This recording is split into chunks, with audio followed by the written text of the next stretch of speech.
नमस्कार। मैं Dhananjay Kumar the public India में आपका स्वागत। बिहार में घमासान मचा हुआ है।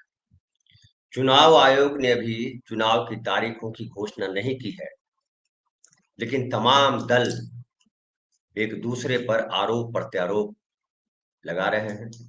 और सबसे बड़ी चर्चा है प्रशांत किशोर जी की।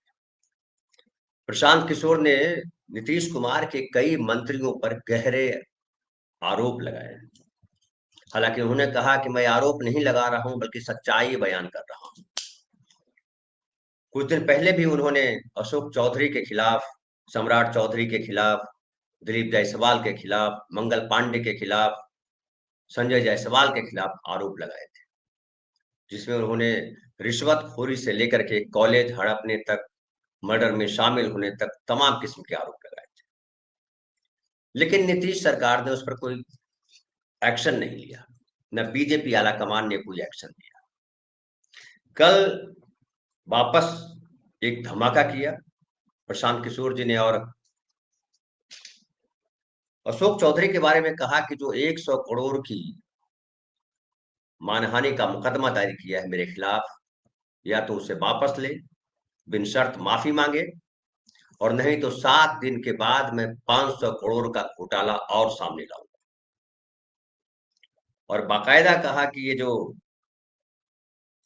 अशोक चौधरी हैं, उनकी बेनामी संपत्ति है, वो क्लियर करें, नहीं तो मैं 500 करोड़ का और खुलासा करूंगा। उसके अलावा उनका ज्यादातर समय जो है, जो प्रेस कॉन्फ्रेंस में उन्होंने खुलासे करने की बात कही थी, उसमें सम्राट चौधरी पर दिया, और सम्राट चौधरी पर कई आरोप लगाए। उन्होंने कहा कि हालांकि मैं आरोप नहीं लगा रहा हूं, ये सच है कि वो अभियुक्त हैं, और वो मर्डर केस का जिक्र किया। 1995 में एक केस हुआ था मुंगेर में, तारापुर में जो है वो 7 लोगों की हत्या की गई थी, और वो सारे कुशवाहा समाज से थे। सम्राट चौधरी भी कुशवाहा समाज से है, और सम्राट चौधरी उसमें अभियुक्त थे। उन्होंने बताया कि 44/1995 ये केस नंबर है, आप जाकर के पता कर लीजिए। और 24 अप्रैल 1995 को अदालत में उनके नाबालिग होने के दस्तावेज पेश किए गए, और उसके आधार पर उनको रिहा कर दिया गया। तब उन्होंने बताया था कि उनकी उम्र जो है वो 14 साल के करीब है, क्योंकि 1981 में उन्होंने अपनी जन्म तिथि दर्ज कराई थी कि 1981 के पैदाइश है।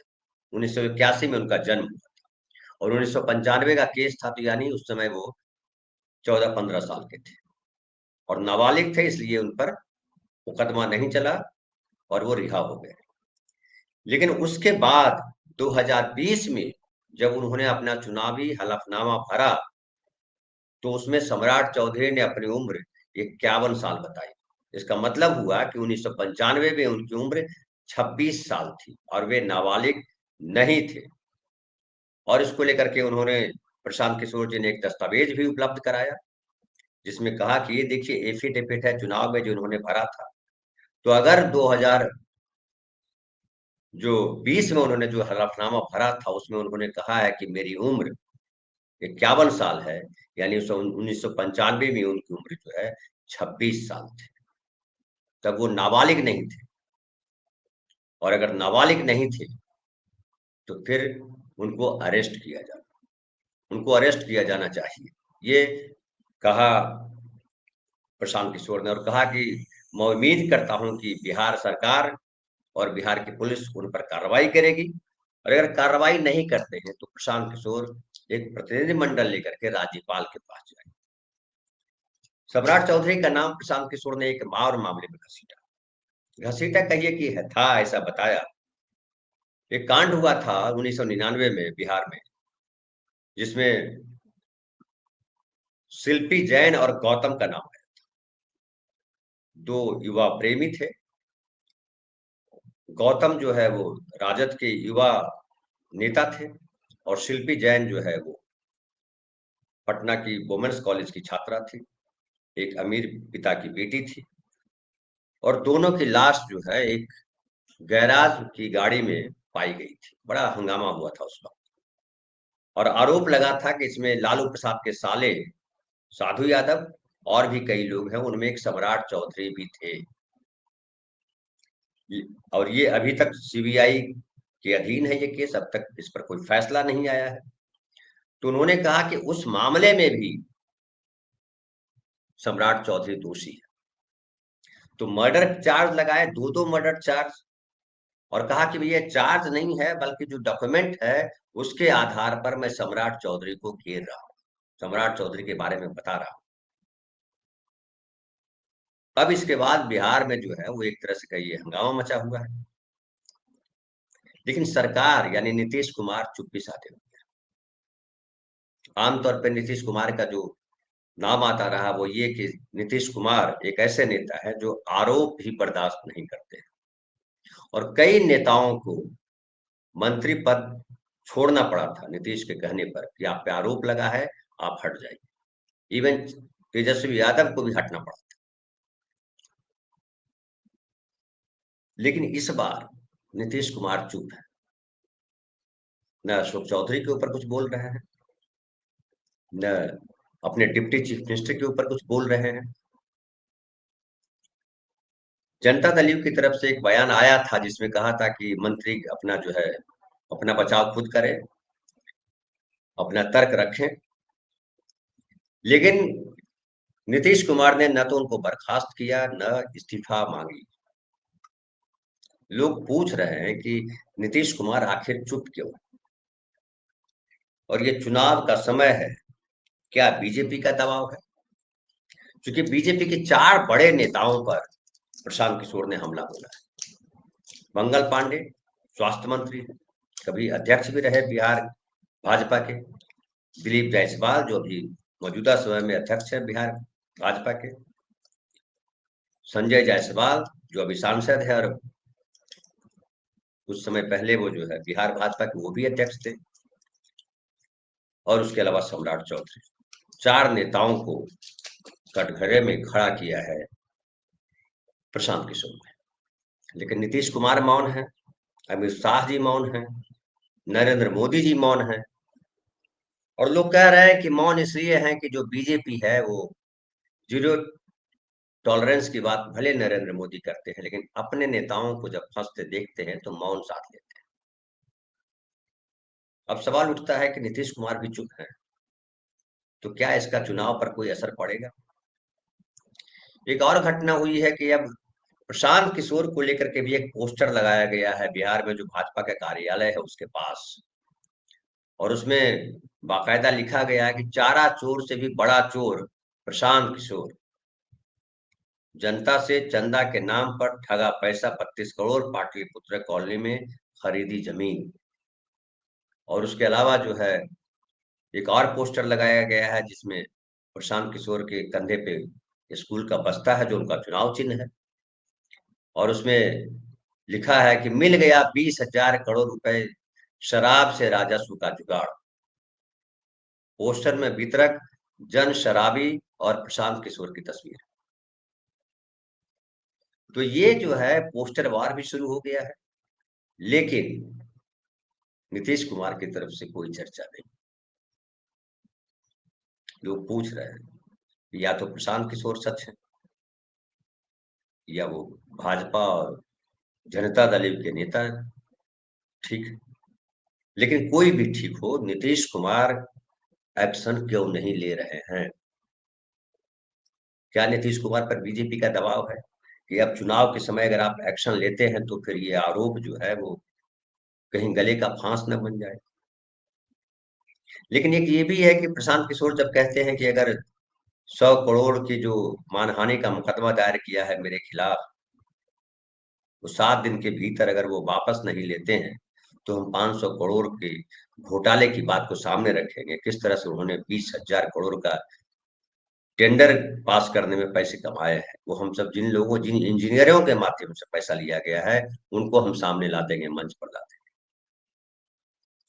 एक जमाना था केजरीवाल यही राजनीति कर रहे थे, रोज किसी न किसी के खिलाफ आरोप लगाते थे, करप्शन के चार्जेस लगाते थे।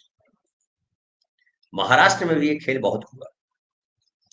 खैरनार साहब थे, assistant municipal corporation, GP, GB Khairnar या जीपी खैरनार, खैरनार से नाम से जाने जाते थे। वो कहते थे कि हमारे पास ट्रक भर के सबूत है शरद पवार के खिलाफ, उनके मंत्रियों के खिलाफ, लेकिन कुछ हुआ नहीं, साबित नहीं कर पाए। प्रधानमंत्री ने भी आरोप लगाया कई मंत्रियों के खिलाफ, जो दूसरी पार्टियों के पूर्व मंत्री थे, उसमें से एनसीपी के कई नेता थे। लेकिन जब वो भाजपा में शामिल हो गए तो सारे आरोप खत्म हो गए। तो राजनीति में आरोप प्रत्यारोप कोई नई बात नहीं है, लेकिन नैतिकता का जो है सवाल जब उठता है तो नीतीश कुमार की चर्चा होती है, क्योंकि नीतीश कुमार नैतिकता की बात करते नजर आते हैं। उनके व्यवहार में भी दिखाई पड़ा, लेकिन इस बार मौन है। सवाल है मौन क्यों है? क्या उनको डर है कि उनके नेताओं के खिलाफ इस तरह के आरोप लगाने के बाद जो स्थिति बनेगी उससे एनडीए को नुकसान होगा, इसलिए वो चुप है, किसी का इस्तीफा नहीं ले रहे हैं, किसी को बर्खास्त नहीं कर रहे हैं? या जनसुराज के नेता और बीजेपी, जनता दल यू, तीनों का कोई गेम प्लान है? ये लोगों के समझ में नहीं आ रहा। प्रशांत किशोर जो कह रहे हैं, सबूत दे रहे हैं, तो जाहिर है सच होगा। और जो तथ्य बता रहे हैं मर्डर केस का, उस पे सम्राट चौधरी को अब आकर के बयान देना चाहिए, सरकार को कार्रवाई करनी चाहिए। लेकिन आम आदमी में जो है वो ये कि अब शायद ही कोई नेता जो है ईमानदार है। आम आदमी में बहुत ज्यादा जो है कोई हलचल नहीं है। पॉलिटिकल गलियारों में हलचल है, लेकिन आम आदमी के बीच कोई चर्चा का विषय नहीं, क्योंकि सब जानते हैं कि करप्शन है, गहरे तौर पे करप्शन है, और सब पैसा कमा रहे हैं। आप अस्पताल जाइए, पटना के पीएमसीएच अस्पताल जाइए, आप जो है गांव के अस्पताल जाइए, आप ब्लॉक जाइए, आप थाना जाइए, हर जगह करप्शन है। और ऐसा लगता है नीतीश कुमार, उन्होंने आंखें मूंद ली। और सवाल है कि क्या इसका चुनाव पे कोई असर पड़ेगा? क्या इससे प्रशांत किशोर को ईमानदारी का सर्टिफिकेट मिल जाएगा और लोग कहेंगे कि प्रशांत किशोर ईमानदार है? या प्रशांत किशोर को इसलिए फायदा मिल जाएगा कि बीजेपी में करप्ट लोग? मुझे लगता है करप्शन अब देश में कोई बड़ा मुद्दा रहा नहीं। नरेंद्र मोदी जी हालांकि करप्शन के खिलाफ ही आए थे, ईडी सीबीआई तमाम को इतना सक्रिय कर दिया कि हर तरफ हंगामा मच गया। लेकिन अशोक चौधरी के खिलाफ या मंगल पांडे के खिलाफ अब तक न सीआईडी की इंक्वायरी हुई है, न ईडी की इंक्वायरी हुई है, न सीबीआई की इंक्वायरी हुई है, न एंटी करप्शन ब्यूरो ने कुछ किया है। कहीं से कोई खबर नहीं, शांति है, चुप्पी है। प्रशांत किशोर ने आरोप लगा दिया प्रेस कॉन्फ्रेंस करके, लोगों ने सुन लिया, सरकार मौन है। बड़ी अजीब सी स्थिति है, और इस स्थिति को कैसे देखा जाए, चुनाव में क्या असर पड़ेगा, ये कहना बड़ा मुश्किल हो रहा है। तेजस्वी यादव, ऐसा लग रहा है कि तेजस्वी यादव जो है अब पीछे हो गए हैं। हमले में बीजेपी के नेता और जेडीयू के नेता सबसे आगे हैं। प्रशांत किशोर जिस पर हमला कर रहे हैं, पहले यही प्रशांत किशोर सबसे ज्यादा हमलावर थे तेजस्वी के खिलाफ, लेकिन तेजस्वी पे अब चर्चा नहीं कर रहे हैं। कई लोगों का कहना है कि ऐसा इसलिए हुआ है कि प्रशांत किशोर का नाम इस तौर पर उछाला गया था कि वो बीजेपी की बी टीम, तो जो कर रहे हैं वो बीजेपी के लिए कर रहे हैं। और पिछले चुनाव में 2020 के चुनाव में जो चिराग पासवान ने किया था, इस बार प्रशांत किशोर करना चाहते हैं। और एंटी इनकम्बेंसी वोट जो है वो किस तरह से वो अपने खेमे में ले सके, अपने पाले में ले सके, और इसका नुकसान जो है वो तेजस्वी को हो। अब आम आदमी जब रिएक्ट नहीं कर रहा है, चूंकि करप्शन को एक्सेप्ट कर चुका है, इसका मतलब ये होता है कि करप्शन को आम आदमी ने एक्सेप्ट कर लिया है। इसका मतलब ये भी होता है कि इन अखबारों का या जो है आरोप प्रत्यारोप को लोगों ने समझ लिया है कि ये आरोप प्रत्यारोप सिर्फ जो है चुनावी हथकंडा है, चुनावी जीत के लिए, चुनावी माहौल बनाने के लिए किया जाता है। क्योंकि शिल्पी और गौतम जो शिल्पी गौतम कांड है वो भी बड़ा चर्चित कांड था उस जमाने में 1999 में। लालू जी का उस समय राज हुआ करता था और लालू जी के साला साधु यादव को लेकर के खूब हंगामा था पटना में, लेकिन कुछ हुआ नहीं, मामला दफना दिया। ऐसे ही बहुत साल पहले एक कांड हुआ था, श्वेत निशा कांड, बॉबी कांड के नाम से जानते थे। उससे बताया जाता तब किशोर कुणाल जो है वो पटना के एसपी हुआ करते थे, एसएसपी किशोर कुणाल, जिनका पिछले दिनों निधन हो गया, और वो अशोक चौधरी जी के समधी हुए। अशोक चौधरी जी की बेटी की शादी किशोर कुणाल जी के बेटे के साथ हुई। बड़े चर्चित आईपीएस ऑफिसर रहे वो। पटना का जो हनुमान मंदिर है उसके जो ट्रस्ट है उसके मुख्य कर्ता धर्ता हुए रहे। बाबरी मस्जिद और राम जन्मभूमि विवाद में भी जो वहाँ मस्जिद वगैरह टूटी थी उसमें काफी कुछ उनकी भूमिका रही थी। आईपीएस साहब की वो एक कुशल प्रशासक के तौर पे या कहिए कि आईपीएस ऑफिसर के तौर पे जाने जाते थे। वहां उनकी ड्यूटी लगाई गई थी। लेकिन ये जो प्रशांत किशोर ने जो जिस तरह की प्रेस कॉन्फ्रेंस करके लगातार हमलावर है, उससे ये लग रहा है कि प्रशांत किशोर चाह रहे हैं कि उनको लाइमलाइट मिले उनको। हालांकि उन पर भी आरोप लगा कि वो जो पैसे ला रहे हैं कहाँ से ला रहे हैं, उसका उन्होंने पूरा खाका पेश कर दिया और कहा कि जो उनको पैसे मिले हैं वो फीस के तौर पे मिले हैं। 291 करोड़ के आसपास का उन्होंने जिक्र किया और वो उसका सारा जीएसटी से लेकर के इनकम टैक्स तक सारा उन्होंने पे किया है। किसी को अगर कहीं कोई गड़बड़ी लगती है तो वो जांच करा सकता है। मैं हर तरह की जांच के लिए उपलब्ध हूँ। अब देखना है चुनाव में इसका क्या असर पड़ता है। हालांकि चुनाव में सीटों की मारामारी चल रही है, मुद्दे को लेकर के बहस चल रही है और बीजेपी को मुद्दा नहीं मिल रहा है। लेकिन लोगों को ऐसा लग रहा है, बहुत लोग ऐसा मान रहे हैं कि प्रशांत किशोर के इस हमले से बीजेपी को भी नुकसान होगा और चार बड़े नेता बीजेपी के जिस तरह से उनके नाम पर प्रशांत किशोर ने कच्चा चिट्ठा खोला है, उससे चुनाव में बीजेपी को नुकसान होगा, नीतीश कुमार को भी नुकसान होगा। अशोक चौधरी मामले मसले पे चुप है, लेकिन क्यों है, यही सबसे बड़ा सवाल है। अब आने वाले समय में पता भी चल जाएगा कि नीतीश कुमार चुप क्यों, कहाँ क्या हो रहा है। फिलहाल इतना ही। बहुत बहुत धन्यवाद।